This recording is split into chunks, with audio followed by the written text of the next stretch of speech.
Okay, so what is a debate? A debate is a discussion of a theme or a question between two or more interlocutors. The question is usually called a motion. A motion is usually controversial and open to more solutions and or points of view. It does not have a clear or a correct answer. The word debate comes from the old French word débattre, which means to fight or to beat down, and it originated from the Latin verb battuo, which meant to beat. In a debate, there are two teams competing. One team presents their proposition and they give reasons in favor of what they state. The other team are against this proposition and therefore they represent the opposition. Each team is normally given equal time. In their speech, each team presents an introduction, their reasons, and a conclusion. During a speech, some points of information, POI, are allowed, where you can ask the speaker to clarify what they are saying. There are some tips for a good debate. First, you have to be confident and clear when presenting your proposition. You may start by introducing the topic and your stance on it in a concise and convincing way. You should use strong and logical arguments to support your position.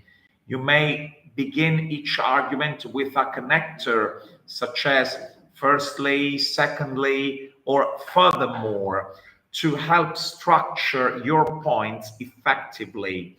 When you present an argument against the motion, you should use phrases like on the other hand, or however, or in contrast to transition smoothly between different viewpoints.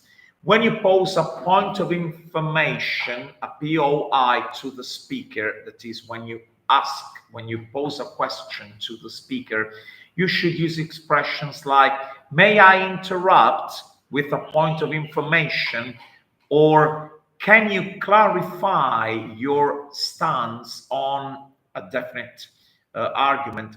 Make sure your point of information is relevant and it has something to add to the debate.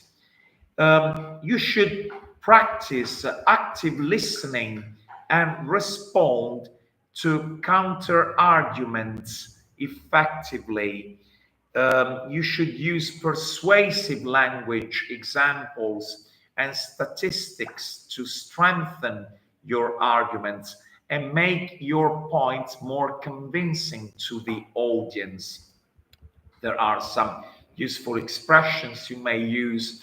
For example, when you present your proposition, you should start with, in my opinion, I believe that, or I am here to argue in favor of the motion that, or it is my firm belief that, or I would like to propose that, or the motion before us is, or my team believe that.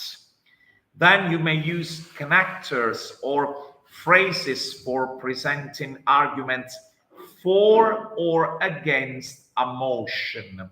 You may say, on one hand, it can be argued that, or however, one could also argue that, or while it is true that, it is also important to consider, or firstly, it is important to consider that, or another key point to consider is, or furthermore, it can be argued that, or In addition, we must also take into account something or that and a complete sentence.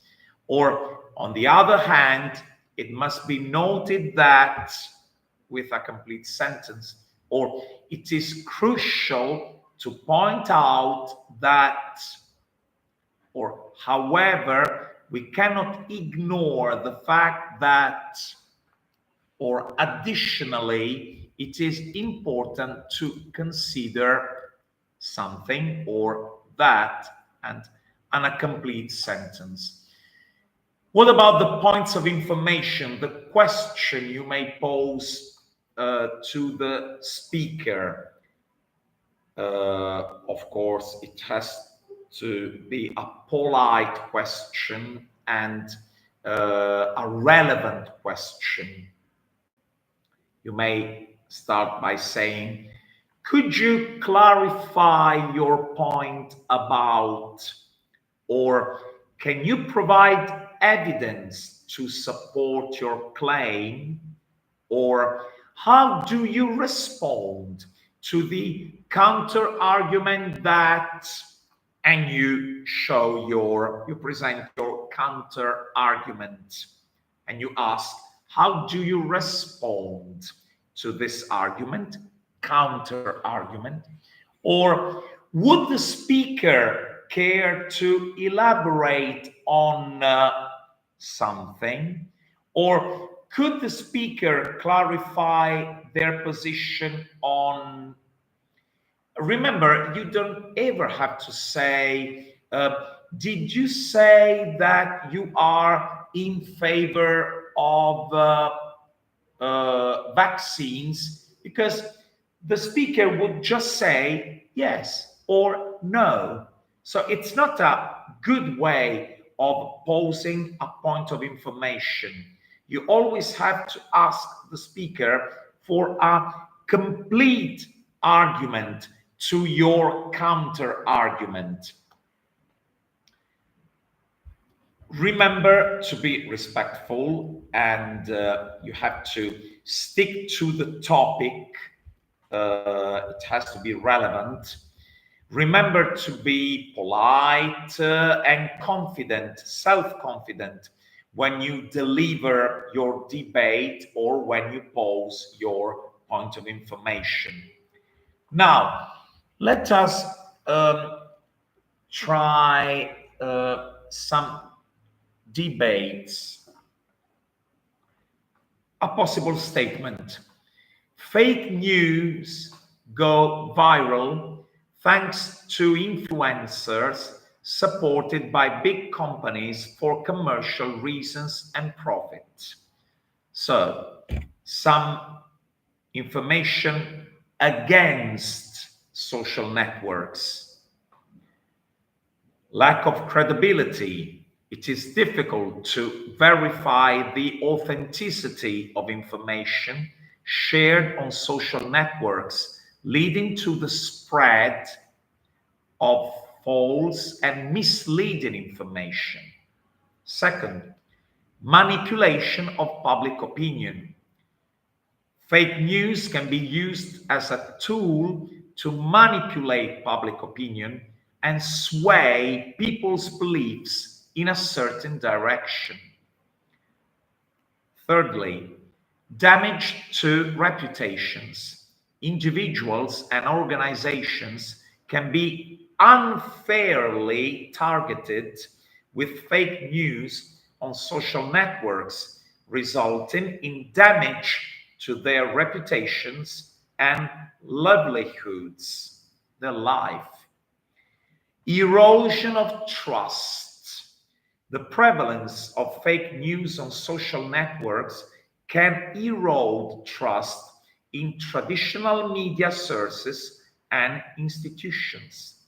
In fact, people no longer believe what they are told on TV, on the radio, and especially on the internet. A negative impact on society. The spread of fake news on social networks can have serious consequences for society, leading to unrest, division, conflict, and hate. Hate speech has become a major problem. Now, these were arguments against information through social networks. Now, arguments for social networks making life better. First, connectivity. Social networks have made it easier for people to connect and communicate with other people, regardless of physical distance. Secondly, sharing information. Social networks provide a platform for the sharing of information and resources, allowing people to access a wealth of knowledge and opportunities. Third, community building. Social networks have facilitated the creation of online communities based on social interests, values, and goals. Empowerment. Social networks have empowered individuals to have a voice and advocate for causes they believe in, leading to social change and progress. Innovation. Social networks have inspired creativity, innovation, and entrepreneurship, opening up new opportunities for individuals and businesses to thrive. Overall, so let's come to a conclusion. While social networks have their drawbacks, their negative sides, they have also brought about positive changes and improvements to the way we communicate, connect, and interact with the world around us. It is important to be critical of the information we encounter on social networks, but we should not discount the benefits they bring to our life. On one hand, it is true that fake news can spread rapidly on social networks. They can go viral. But it is unfair to blame influencers or big companies for this phenomenon. The responsibility lies with individuals to evaluate the information they find on the internet and verify its credibility before sharing it further.